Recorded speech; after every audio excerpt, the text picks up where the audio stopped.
సంబంధించి ఖమ్మంలో అంకుర హాస్పిటల్ సంబంధించినటువంటి ప్రముఖ న్యూరాలజిస్ట్ డాక్టర్ శ్వేత గారు కూడా ఇప్పుడు మనతో పాటు ఉన్నారు. వారు అసలు చిన్నపిల్లలకి ప్రీమెచ్యూర్డ్ బేబీకి వచ్చే ఎదురయ్యే సమస్యలు ఏందని చెప్తారు. మేడం చెప్పండి, నిజంగా చిన్నపిల్లలకి ప్రీమెచ్యూర్డ్ బేబీస్ ముఖ్యంగా వచ్చిన సమస్యలు ఏముంటాయి భవిష్యత్తులో? ప్రీమెచ్యూర్ బేబీస్ అంటే ఏంటంటే they are born too soon. వాళ్ళు రెడీ అవ్వకుండా ముందు పుట్టేస్తున్నారు.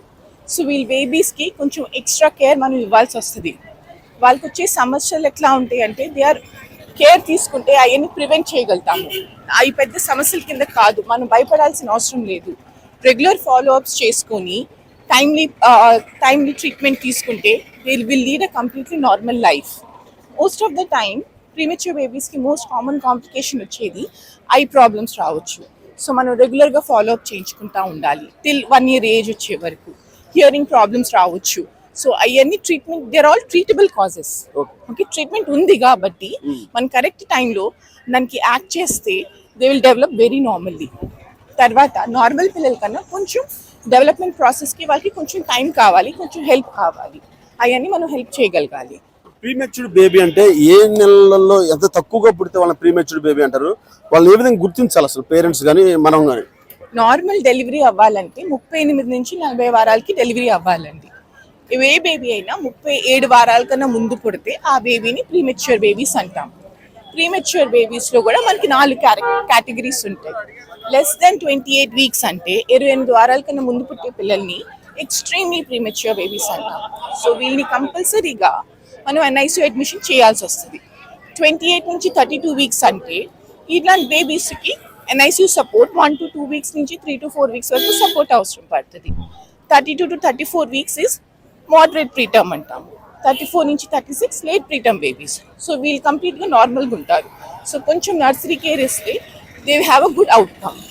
ఇప్పుడు వాళ్ళకి ఏ టైప్ ఆఫ్ ట్రీట్మెంట్ ఉంటుంది ప్రీమెచ్యూర్డ్ బేబీస్కి ముఖ్యంగా? ఎందుకంటే వాళ్ళకి ఆర్గన్స్ అన్ని ఒక సమపాలలో ఫామ్ కావు కాబట్టి వాళ్ళకి మీరు న్యూరాలజిస్ట్ అంటే మీరు ఎలాంటి ఇచ్చేటువంటి ట్రీట్మెంట్ ఎలా ఉంటుంది వాళ్ళ చిన్నపిల్లలు కాబట్టి? అది ద మెయిన్ థింగ్ ఏంటంటే ఈ వాక్కి మనం క్రియేట్ చేయాల్సిన అవేర్నెస్ ఏంటంటే ప్రీమెచ్యూరిటీ అంటే వాళ్ళకి ఆర్గన్స్ ఫామ్ అవ్వవు, ఇబ్బంది ఉంటుంది, నార్మల్ పిల్లల్లాగా ఉండరు అని ఆలోచన ఒకటి. అది తప్పు ఆలోచన.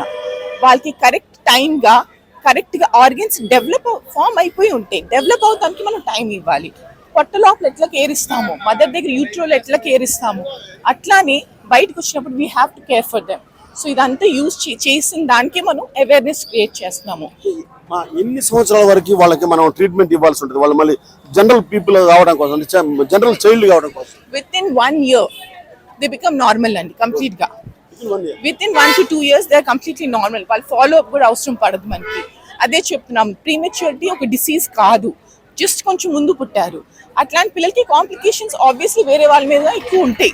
సో మనం సపోర్ట్ చేయాలి, అది ఎక్కువ అబ్నార్మాలిటీ లాగా తీసుకోకూడదు. అంకుర హాస్పిటల్స్ అట్లాగే ఆయు ఫౌండేషన్ ఆధ్వర్యంలో జరిగినటువంటి నిజంగా ఈ కార్యక్రమం చాలా విలువైన కార్యక్రమం. మేడం, మీరు ఆ హాస్పిటల్లో ప్రముఖ వైద్య నిపుణులుగా ఉన్నారు. నిజంగా ఈ కార్యక్రమాన్ని ప్రజల్లో తీసుకొని పోవడంలో అంకుర హాస్పిటల్ నిజంగా హ్యాట్సప్ చెప్పాలి. ఈ యొక్క కార్యక్రమాలు ఇంకా ముందు మనం ఇంకా ఎలాంటి చేస్తే పేరెంట్స్ దీని మీద అవగాహన కలిగితారు? ప్రీమెచ్యూరిటీ అనేది ఇప్పుడు 28 వీక్స్ 30 వీక్స్కి డెలివరీ అనే పేషెంట్స్ ఫైనాన్షియల్గా ఎమోషనల్గా చాలా స్ట్రగుల్ అవుతారు. ఎవ్రీడే వాళ్ళకి ఏం కాంప్లికేషన్ వస్తుందో భయపడతా ఉంటారు పేరెంట్స్. సో ఈ వాక్ మనం సపోర్ట్ చేసేది గుడ్ మెంటల్ హెల్త్ కోసం, టు షో ఫైనాన్షియల్ సపోర్ట్ మనం చూపిస్తున్నాం వాళ్ళకి. We understand what you're going through. మనం మాట్లాడటం చాలా easy, but what parents are going through is very difficult. So మనం వాళ్ళకి సపోర్ట్ చేయాలి, ఒక ఫ్యామిలీ బాండ్ సపోర్ట్ చేయాలి. ఒక మనిషి చేసే పని కాదు. Society, parents, in laws, everyone has to support parents.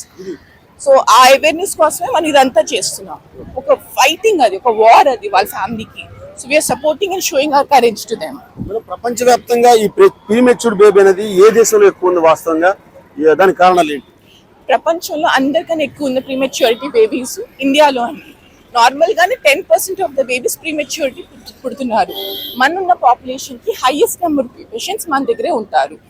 ఎందుకు రీజన్ అంటే because of the lifestyle modifications, because of the gene mutations, తర్వాత ఇంకోటి అడల్ట్ ఏజ్లో ప్రెగ్నెన్సీస్, అది కాకుండా ఎర్లీ ఏజ్లో ప్రెగ్నెన్సీ ఆల్సో కూడా ప్రీమెచ్యూరిటీ కాజ్ చేస్తుంది. Mostly because of lifestyle modifications అండి. ఇంకా మీరు అవగాహన గురించి ఏం సలహాలు ఇస్తారు పేరెంట్స్ కానీ? ఎలాంటి లైఫ్ స్టైల్ ఉండాలని మీరు చెప్తారు? Normal healthy lifestyle is good అండి. That is one thing. Second thing what నేను అడ్వైస్ చేస్తానంటే ప్రీమెచ్యూరిటీ బేబీ పుట్టినప్పుడు అక్కడే 50% ఆఫ్ ద పేరెంట్స్ డిస్హార్టెండ్ అయిపోతారు. అయ్యో మా బేబీ నార్మల్ ఉండదు అని టెన్షన్ పడతారు. సో అది పడాల్సిన అవసరం లేదు.